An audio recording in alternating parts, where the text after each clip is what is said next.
करनाल के भारतीय गेहूं एवं जौ अनुसंधान संस्थान ने करीब 37 साल बाद छिलका रहित जौ की नई किस्म तैयार की है।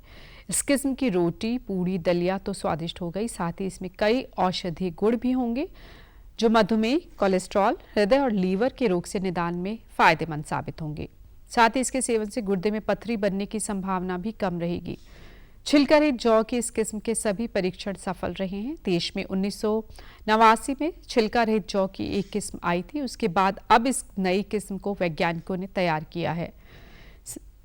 संस्थान के निदेशक डॉक्टर रतन तिवारी ने बताया कि औषधीय गुणों से भरपूर होने के कारण इसकी खेती किसानों के लिए लाभदायक है।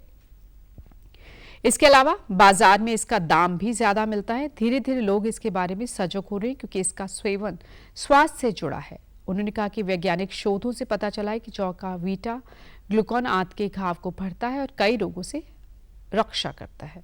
अभी वो अच्छी प्रजाति है। उसमें खास बात क्या है कि नॉर्मली जो हम जौ लेके जाते हैं पिसाने के लिए, तो उसके छिलके सही रहता है ना उसके आटे में, तो या फिर उसकी पहले छिलके को उतरवाइए, डीहली मशीन आती है, कुछ पॉलिंग मशीन बोलते हैं उसको, उसके बाद फिर आप उसको पिसा करके गेहूं में मिला लीजिए।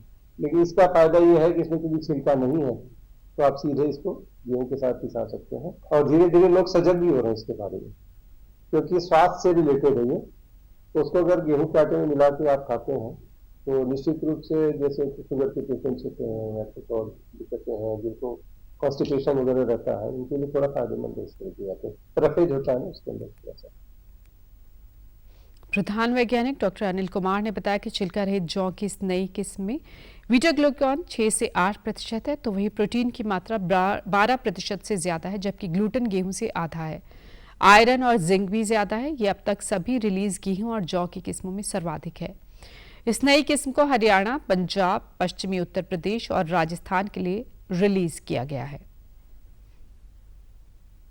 पिछले 2 साल से हमारे पास ना छिलका रहित जौ, ऐसा जो गेहूं जैसा दिखाई देता है, उसकी 2 बेहतरीन किस्में हमें ईजाद की है हमारे इंस्टीट्यूट में, हमारे संस्थान में, जिनका नाम है DWRB 223, 223 और 244।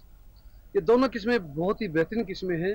सभी को पता है अगर जौ को हम अपने खाने में लेके आएंगे तो कम से कम इन समस्याओं से निदान हम पा सकते हैं। ये बीपी की बीमारी है, इन बीमारियों में ये बड़ा कारगर। किसानों को ध्यान रखना है कि ये एक ऐसा बीज है, ऐसा जौ है जिसको वो खान पान में जरूर से जरूर लेके, इसका मतलब आप दलिया बना सकते हैं, सत्तू बना सकते हैं, इवन कोल्ड ड्रिंक टाइप भी बनाने की एक कोशिश चल रही है हमारे यहाँ पर।